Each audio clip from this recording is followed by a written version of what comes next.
How to Go Pro in Chapter 4 Season 3. Today we're going to be jumping into the first tips and tricks video of the new season. If you guys didn't see my first video on Chapter 4 Season 3, that is on my channel now. I'm going to leave it in the top right corner of your screen. If you want to go check that out, that would mean a lot to me. But today we're going to be diving into what the new meta is in this season, as well as just some general tips and tricks that are going to help you improve and adapt to the new gameplay style of this season that's going to help you to get more wins. The best way to support me is by dropping a like on the video. If we can get to 500 likes, that would be amazing. The reason for that is because the more likes the video gets, the more it gets promoted on YouTube, so that would help me out a ton. Also, I wanted to take a very quick second to let you guys know the brand new JCM hats are on my merch site right now. If you want to go check those out, I'm going to be leaving the link in the description to my website down below in the description. Be sure to subscribe if you enjoy Fortnite competitive content, as well as typing in code JCMYT into your Fortnite item shop before buying the new Season 3 Battle Pass. So without further ado, let's jump into the first iteration of tips and tricks for this new season. We have not one but two wins that we're going to be breaking down in this video, and each of these come from Unreal lobbies in ranked mode. So starting off right here in game 1, since the heavy sniper is still in the meta, the first couple of kills we pick up are pretty self-explanatory.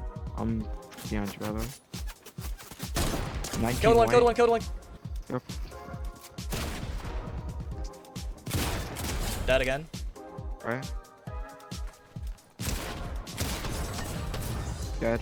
Good job, bro. Now, after that first successful fight, we are brought to the discussion that everyone is debating right now. Do I need to take the Havoc pump shotgun, or do I need to take the drum shotgun? I'm gonna give you the 100% truth right here, right now.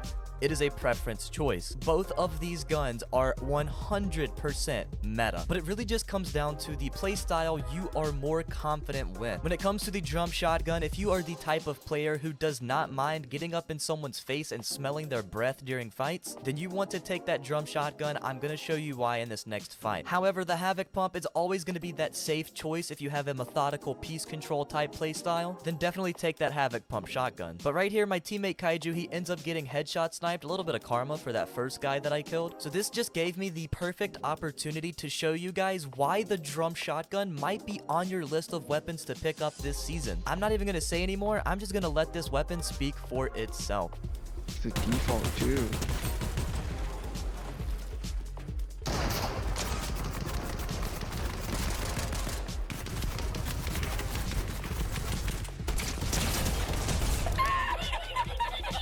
This may be the #1 tip that I give you in this entire video, but if you're trying to learn and adapt to using the drum shotgun, the #1 trait you need to have as a player is confidence. Confidence is going to take you so far with this drum shotgun. As you noticed, I instantly grilled that guy, and now it's a 1v1 situation. You'll notice I made multiple boxes to give myself room to work with in this 1v1. I'm going to let you watch it in full speed. I'm not going to commentate too much right here, but I just want you to notice while you're watching this fight, notice how methodical and slow I'm playing this. Even with the drum shotgun, it really gets in the other player's head easily, because they expect you to just run at them with your drum, go psycho. But in this fight, I was playing absolute mind games with this kid.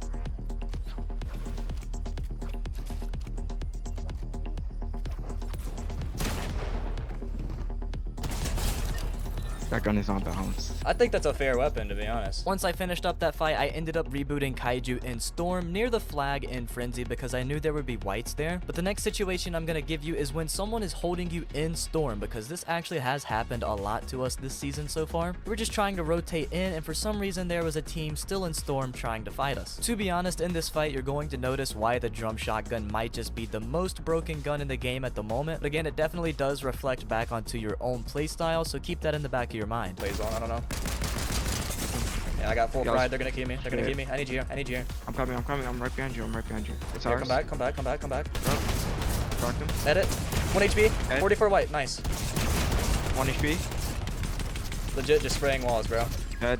Oh my, I'm hitting med mist. I have to. As you noticed in that fight, that is the main reason people are going to be taking the drum shotgun is because of the amount of pressure that it applies to your opponents. You simply cannot apply pressure in that way in a fight with a pump shotgun. Now, I know a lot of people have also been complaining that there's not enough mobility in the game at the moment, which, you know, I can see that on both ends of the spectrum. I can see why it's good, I can see why it's bad. But one thing that you can do right now, at least until they do something about the movement meta, is the mud glitch that is in the game, which I'm sure most of you probably already know. Basically, if you slide into the mud, get the mud on your character, you can basically spam slide and you will zoom across the map. We used this trick this game to get the best positioning in late game and win the match.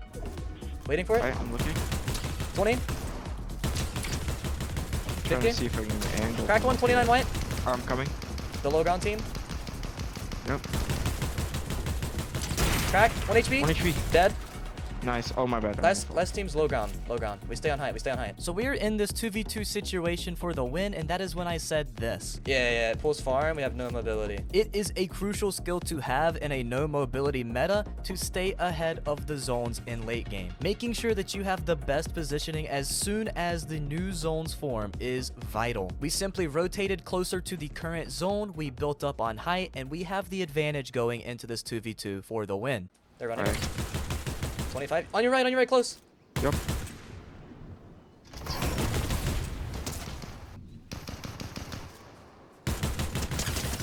One HP on the tiger, on the low ground. And now they have height. Follow me, dropping. Now this right here, this was the rotate that won us this game. You need to try to do this in your own gameplay as much as you can this season. I decided to rotate as neither of us were in the zone, knowing that if we got ahead and got ourselves set up in the best positioning, we would have won this game easily. That is exactly what we did right here. Crack that kid on the left. Cracked 1 HP. Dead. Nice, bro. We're crazy. Moving right along into the second win of this video. Again, we're going to be jumping into Unreal Ranked. And you're going to notice with these Unreal lobbies, we have a lot of patience before taking our first fight. Because again, if you're trying to rank up and improve in Ranked, the best way to do that is by getting kills late game. And also, just playing in Unreal Ranked, you're going to run into better players than you are in like Platinum and Diamond. So you just want to play your fights a little bit wiser. We knew that this team behind us rebooted in Storm. So this is where we're starting off for this match right here. Oh, right on me. Dead. Getting my full. This is also an extremely important thing that you need to be aware of. Not only vehicles, but also animals are in ranked right now. It is genuinely the best form of mobility currently, as there is not an item that you can carry that gets you moving. One thing that you really need to note about this is that these are not going to be in tournament game modes. So yes, while in ranked it is the best way to move around the map, you don't need to get into the habit of using them if you're going to be competing in tournaments. But we end up taking this truck right here on our next rotate, and we run into this massive build fight with like 2 or 3 different teams. The way we approach this is we hop out and we just third party this with red eyes. We ended up snagging a free kill before we made our next rotate right here. Bottom kid here. 148. Cracked him, dead. Nice. On height. Yep. Cracked on height. Nice. Now you're probably thinking to yourself after I cracked that kid on height that you've noticed I don't have a lot of mats, we have the health advantage, we could probably easily pull up on this and roll every team right here. And honestly, if you're a confident enough fighting duo, then sure, that's a great play to make. You know, we kind of need the loot for our mat count, we could use the percent from the kills towards our rank to rank up a bit more, but knowing just how important the positioning is in this season, we decided not to get too greedy. We took our kill and we rotated out, we got ahead of zone, and arguably that's kind of the reason we end up winning this game. And as you all know, a win in ranked is the best way to rank up fast. So we made our rotate, we got to zone, and we remembered, wait, the floating island is behind us in Storm, and we just heard people fighting on the floating island. Knowing that there is 0 mobility in the season, the only way for those guys to quickly get to zone is to hit a launch pad. And we ended up getting 2 of our freest kills ever on these guys gliding in from Storm. Launching in right now. 20. We killed this kid, cracked him. Dead. Nice. And flying. Gliding. 30.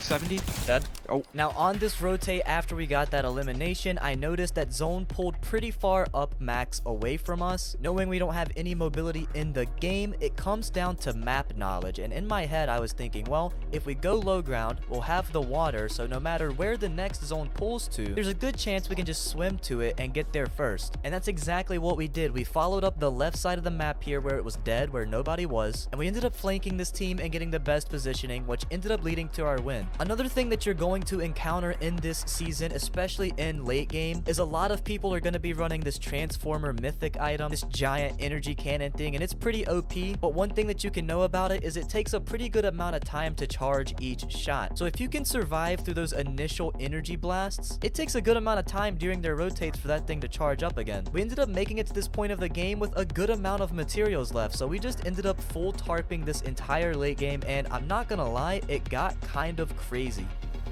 Snipe zone! 1 HP! 30 dead. Nice. I have to pop, slurp. I have to pop. Watch your back, watch your back, your back. Yup. He didn't get right. 120, He didn't get right. 120, on danger.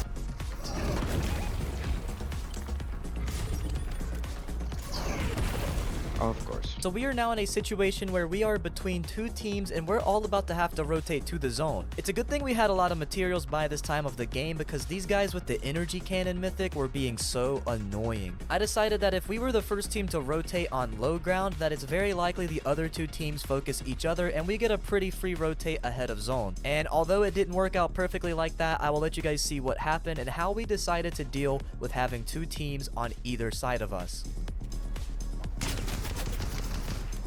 They need to fight each other for real.